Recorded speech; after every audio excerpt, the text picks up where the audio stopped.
Hello everybody and welcome to the RVMan LP exhibition. Today's episode is going to be a game that I have grown up with for a while.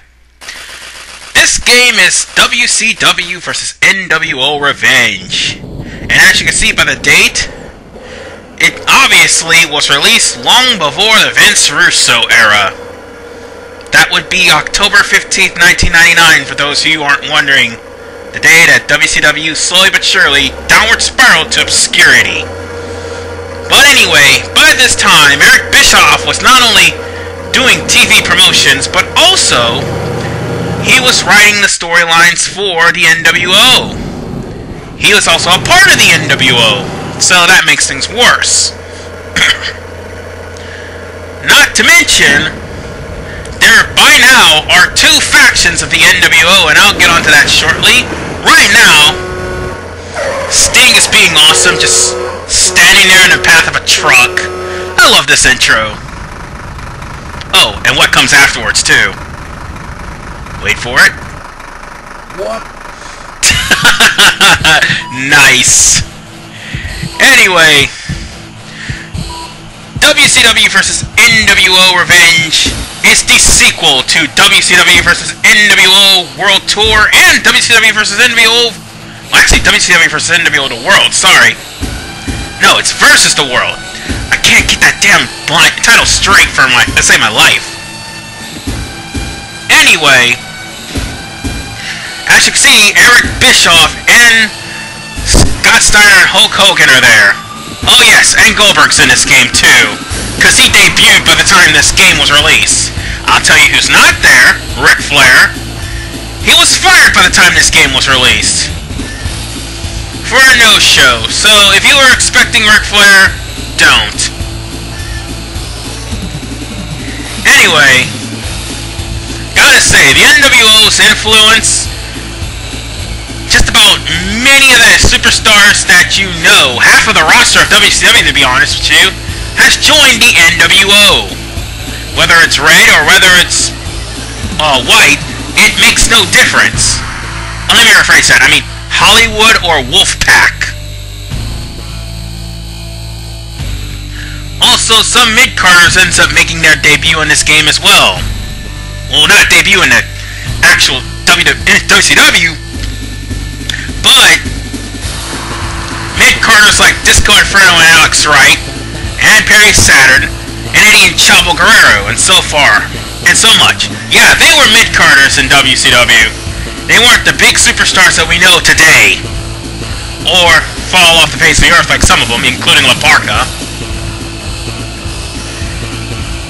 But still, gotta say, this game is pretty damn good. It took so many aspects of the old game and made the graphics better. And by aspects, I mean they most of the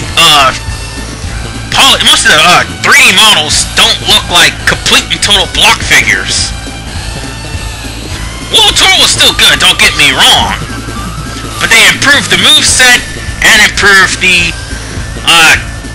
capturing of the moves. Wow, damn, Sting, too close, man, too close.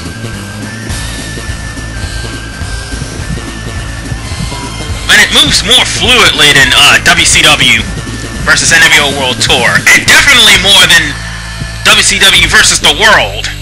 Yeah, that game also had the NWO, but I'd rather not talk about that because that game isn't really that great. Anyway, as Hulk Hogan and Sting look at each other Mortal Kombat 3 style, let's get started with WCW vs. NWO Revenge. Well, much like World Tour, you have certain belts to take. And there's no tournament this time. But there's more titles to work with. And of course, I'm going after the main prize. The prize that Vince Russo really sullied. And I'll be doing it at Sold Out. And look at the roster, folks! Look at the roster of the NWO. That's And you just saw NWO White. I'm gonna tell you right now, if somebody ever watched WCW CD Superstars today and he's like, hey, that guy used to be in the NWO, which one? Because there were like 4 of them, believe it or not, by the time NWO was and WCW was finished. So let's pick up Sting and let's get ready to battle, because Sting is one of my favorite characters. Oh yeah, and I turn off no DQs. And speaking of people getting royally screwed over by Vince Russo in that era, Booker T, the 5-time WCW champion, or the no time around the time this game was made. He hasn't won his first championship yet. He's still tagging with Harlem Heat. Which is the ironic thing, because his brother is in the NWO, and he actually has an NWO outfit in this game. Oh, and this is why I turned off the DQs, so Sting can keep his belt. Swing for the fences! And oh! Anyway, another new thing that WCW vs. NWO Revenge have over World Tour is an actual ref. That is referee Nick Patrick in the corner, in case you guys haven't noticed.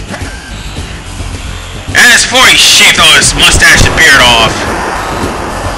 And ironically, they also had a ref in the NWO. Yes, that would be Nick Patrick. I don't know why.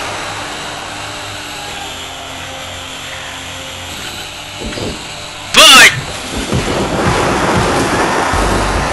you won't. This game is old school.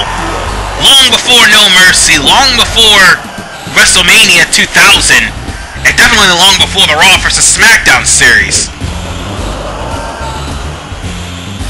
As a matter of fact, this game was better than the game that came out in the same year, which was Attitude.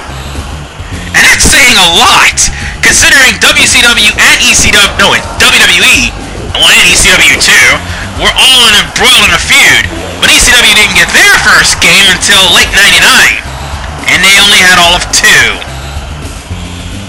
One of which I will never speak of. Oh, yeah. Almost forgot. There's run-ins in this game. Didn't have that in World Tour. And what irony, Hogan would run in on Sting. Even though they're partners in TNA right now, trying to fight off Aces and Eights, which, by the way, is the perfect example of a Vince Russo swerve. Oh, that means sudden heel and face turn.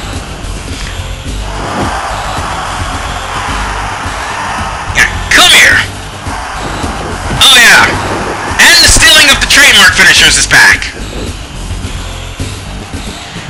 But yes, Vince Russo screwed Booker T in ways no one would ever know. He was all for pushing most of the mid-carders. Oh damn, he kicked out. He was all for pushing all the mid-carders to superstar status. Booker T was one of those mid-carders because he was passed over for 14 years. He ended up winning the WCW Championship when he beat Jeff Jarrett. Oh, that's another thing Vince Russo's popular for. Pushing Jeff Jarrett. All of Jeff Jarrett's 19 title reigns, Vince Russo. Enough said. But yeah,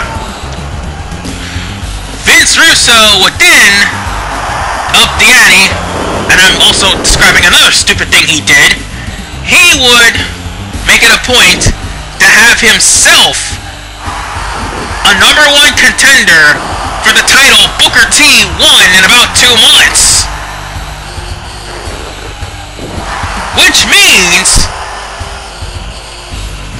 Booker T didn't really have much of an option there. I mean, Vince was making the storylines and the bookings. So he booked himself in a match, and he won by a fluke. And that fluke was Goldberg spearing him through a cage. Nonetheless, I just made Booker T tap out. Which is a lot better than what happened to him at the hands of Russo. Of that I'm certain. But then Russo dropped the belt, and lo and behold, guess who wins it again? Booker T. So that was basically redundant. Anyway, that is the end of the first match.